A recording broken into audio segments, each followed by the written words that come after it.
ایک لمحہ تمہیں ایسا بھی میسر ہونا چاہیے اپنے اوقات زندگی میں جس میں تمہارے اور تمہارے رب کے درمیان کوئی بھی نہ ہو۔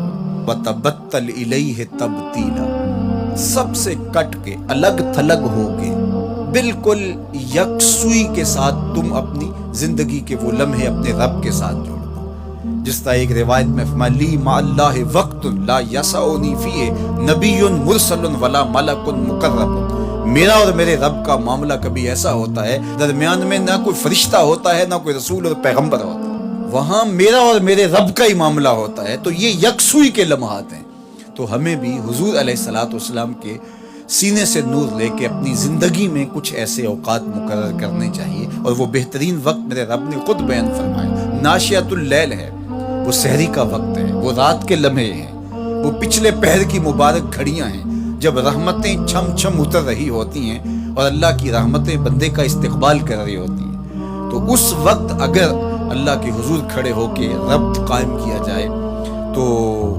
وہ اللہ کے ساتھ جڑنے کا بہترین وقت ہے۔ اور نماز میں تبتل ہو، جب ہم نماز پڑھ رہے ہوں تو مکمل انہماک رب کے ساتھ ہو۔ سیدنا علی المرتضیٰ رضی اللہ تعالیٰ عنہ کے بدن میں تیر لگا ہے اور وہ نماز میں مصروف ہیں، اور تیر نکال لیا جاتا ہے۔ جب سلام پھرتا ہے تو پھر آپ کو پتہ چلتا ہے کہ یہ تو جو ہے وہ تیر تھا جو نکال لیا گیا۔ تو یہ انہماک ہے، رب کے ساتھ انہماک۔ اور وہ فرمایا گیا حدیث جبریل میں کہ اپنے رب کی اس طرح عبادت کرو کہ گویا تم اسے دیکھ رہے ہو، اور اگر یہ کیفیت پیدا نہیں ہوتی تو کم از کم یہ کیفیت تو ہو کہ وہ تمہیں دیکھ رہا ہے۔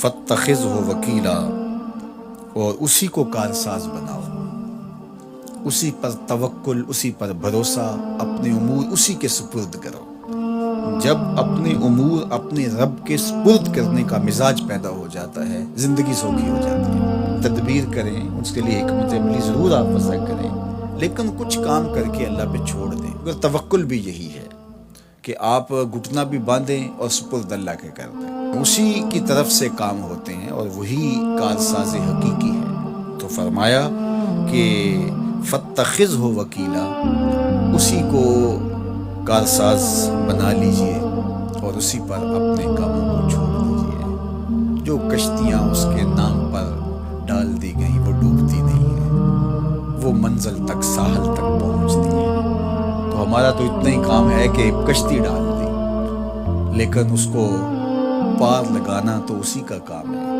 تو اسی لیے ہم سواری پر بیٹھتے ہوئے کہتے ہیں کہ مالک اس کو مسخر تو نے ہی کیا ہے ہمارے لیے، ہمارے میں طاقت تو نہیں تھی کہ اس کو مسخر کر سکتے۔ تو یہ اس کے کرم سے ہوتا ہے، تو وہ اگر چاہے